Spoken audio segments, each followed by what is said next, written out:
The Dream of a Ridiculous Man. I am a ridiculous man. Now they call me a madman. But once I was only ridiculous, and I have known it, perhaps, from the hour I was born. The more I learned, the more thoroughly I understood that I was ridiculous. Everyone laughed at me, and not one of them knew that I knew it better than they.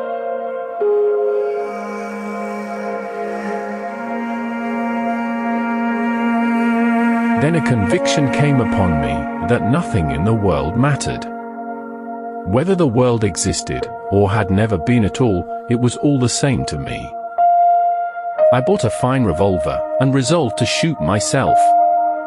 For 2 months it lay in my drawer, waiting for a night when I would not be so indifferent.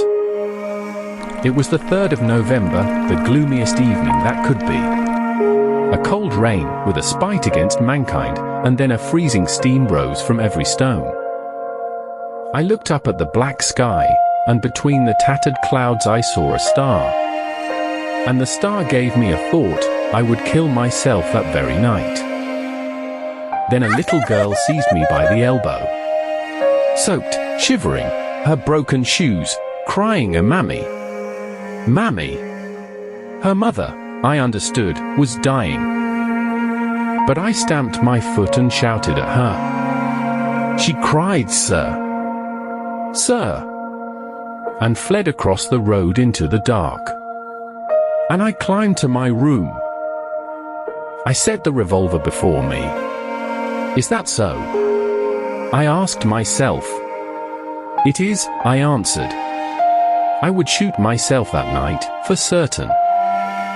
And yet the child had stirred something. If nothing mattered, why did I feel pity? Why this shame? While I still live, I can still suffer, and so I could not die before I settled it.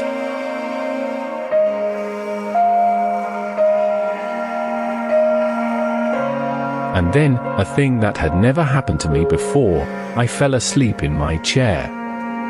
And I dreamed. I raised the revolver to my heart, not my head, and I fired.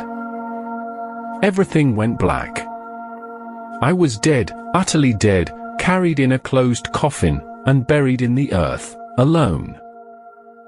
A drop of water fell on my closed eye. Then another, every minute. That is my wound, I thought. That is the bullet.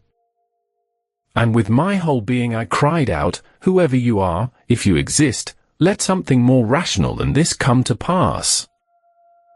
My grave was rent open. A dark being caught me up, and we were flying through the void, such darkness as there had never been. Is that serious? I asked. No, he said. That is the star you saw between the clouds, coming home.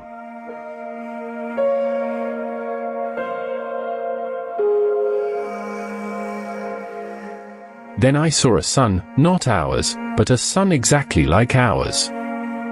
And my dead heart woke, and felt the old life again. Where is the earth? I cried. And he pointed to a little star twinkling with an emerald light. We flew straight toward it. I found myself on another earth, fair as paradise. An emerald sea kissing the shore, trees in blossom, birds alighting upon my shoulders. And I saw its people, the children of the sun. Never had I seen such beauty in mankind.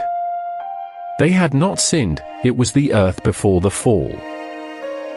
They had no science, yet their knowledge was deeper than ours. They spoke with the trees, were in touch with the stars, and lived wholly in love.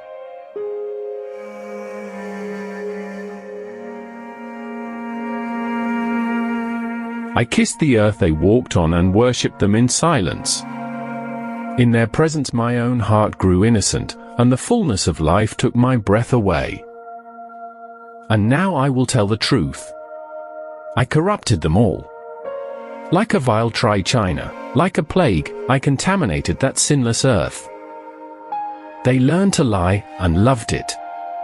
Sensuality begot jealousy, jealousy begot cruelty. And soon, very soon, the first blood was shed. They split into unions against one another. They knew shame, then honor, then flags and wars. They tortured the beasts, and the beasts fled from them. They invented justice, and built the guillotine to enforce it. They loved sorrow, and said truth came only through suffering. Knowledge, they said, is higher than life.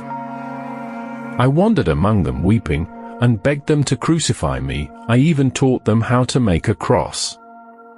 But they only laughed, and called me mad. And then I awoke. Morning, the candle burnt out. I saw the revolver lying ready, and I thrust it away. Oh, life! Life! For I had seen the truth, not invented it, but seen it, in all its glory. Paradise is possible. People can be beautiful and happy, here, upon this earth. And the chief thing is this, to love others as yourself. That is everything. In one day, in 1 hour, it could all be arranged. And I found that little girl. And I shall go on, and on. Fyodor Dostoevsky.